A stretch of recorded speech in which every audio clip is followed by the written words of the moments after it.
News that's coming in at the moment, it's India that is all set to expose Pakistan and the terrorism which is happening in Pakistan at the UNSC, that is the United Nations Security Council.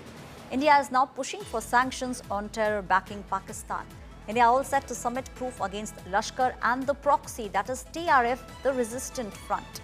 India all set to give proof of the attack that took place in Pahalgam, where 26 innocent lives were lost because of terrorism. And the attack was done by proxy of Lashkar-e-Taiba, the TRF, the resistant front. India-UN Sanctions Committee will meet again on terrorism. The topic of this meeting will be terrorism, and India is all set to present all the proof it has.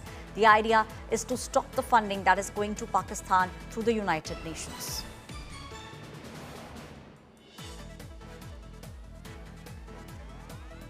My colleague Pranay Upadhyay, who's the editor India Today Global, is now joining me on the story.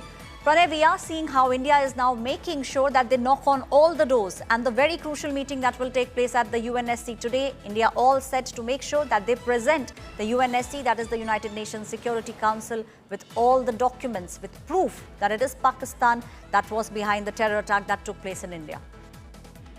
Indeed, Aishwarya, India has taken this diplomatic offensive against Pakistan, especially the Pakistan-backed terror group, because TRF is one of the offshoot organizations of Lashkar-e-Taiba and Jamaat-ud-Dawa, whom India already got sanctions. And at the United Nations Security Council's Monitoring Committee, 1267 committee, which is a sanctions committee, India presented its case. India has sent a high-level delegation to New York for this purpose. And in fact, the Indian delegation met the Under-Secretary General Vladimir Voronkov, who heads the counterterrorism committee of the United Nations Security Council, as well as the Assistant Secretary General Natalia German, who heads the Counterterrorism Committee's Executive Directorate. And India presented its case because TRF not only perpetrated the Pahalgam terror attack, but also it is involved in many terror attacks which India suffered.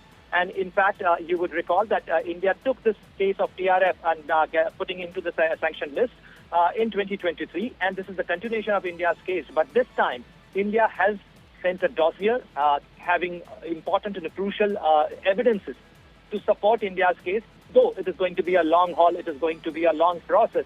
But you would recall that post-26/11, India's persistence got Jamaat-ud-Dawa and Lashkar-e-Taiba banned, as well as Jaish-e-Mohammed. Though people might say that, having China on Security Council, we might again face the technical sanctions or the technical holds. But the persistence and relentless effort of the Indian team got Jamaat-ud-Dawa, Lashkar-e-Taiba, these organizations banned, as well as the JEM and its offshoot organization. So any offshoot organization, any terror head which comes and try and hitting India, we will take appropriate action, and this is continuation of that relentless effort. Thank you, Pranay Upadhyay, who's the editor India Today Global, giving us details and also putting things in perspective. India will push very hard so that sanctions can be put in Pakistan from the United Nations.